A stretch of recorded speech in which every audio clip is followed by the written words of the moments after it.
चाचा चौधरी और कारों की दौड़। एक दिन चाचा चौधरी और टिंगू मास्टर। चाचा जी, ये खटारा कहाँ से ले आए? मेरे एक दोस्त को पैसों की सख्त जरूरत थी, इसलिए वह इसे मुझे बेच गया है। कहता था दिखने में ये खटारा जरूर है, पर दौड़ती बहुत तेज है। थोड़ी दूरी पर पोपट और चौखट अपनी नई कार में बैठे हैं। अरे पोपट, चाचा चौधरी की अकल का राज क्या है? वह है उसकी पगड़ी। जिसके सिर पर उसकी पगड़ी होगी वह उतना ही अक्लमंद हो जाएगा। तो चलो, आज मैं चाचा चौधरी की पगड़ी ऐंठ लेता हूँ। लेकिन वह लोगे कैसे? ये काम तुम मुझ पर छोड़ दो। मैंने बड़ों बड़ों को उल्लू बनाया है। ये बुड्ढा है किस खेत की मूली? वहां पहुंचकर कहो चौधरी, कुतुब मीनार तक कारों की दौड़ हो जाए? हो जाए, लेकिन शर्त ये है कि अगर हमारी कार वहां पहले पहुंच गई तो तुम्हें अपनी पगड़ी से हाथ धोना पड़ेगा।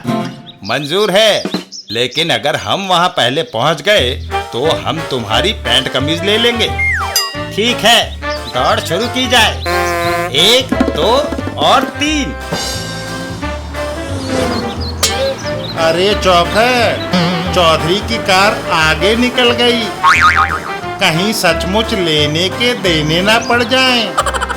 तू फिक्र ना कर, मैं ऐसा शॉर्टकट जानता हूँ जिससे हम उससे 5 किलोमीटर आगे निकल जाएंगे। लेकिन उस शॉर्टकट से जाना तो सरासर बेईमानी है। अरे सब चलता है। चाचा जी देखो, पोपट चौखट की कार हमसे आगे जा रही है। उन्होंने जरूर हेरा फेरी की होगी। उन्होंने पुल के नीचे वाली सड़क से शॉर्टकट मारी है।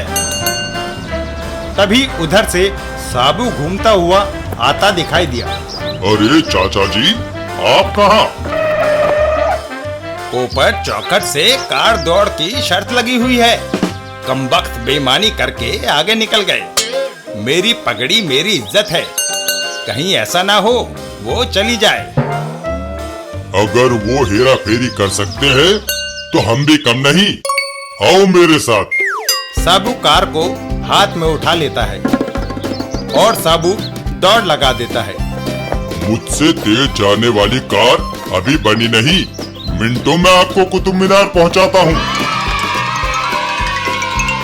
उधर पोपट और चौखट फूले नहीं समा रहे थे। कहो पोपट, चाचा चौधरी कहीं दिखाई दे रहा है? अरे उसका कहीं नामो निशान नहीं। बस, तो पगड़ी अब हमारी हो गई। वह रही कुतुब मीनार। जैसे ही वो कुतुब मीनार पहुंचते हैं? वो तो पहले ही यहाँ पहुँच चुके हैं। अरे घंटे से इंतजार कर रहे हैं तुम्हारा। पोपट और चौखट को शर्त के अनुसार अपने कपड़े उतारकर उन्हें देने पड़ते हैं। लो, पगड़ी लेने चले थे, अपनी पैंट कमीज से भी हाथ धो बैठे।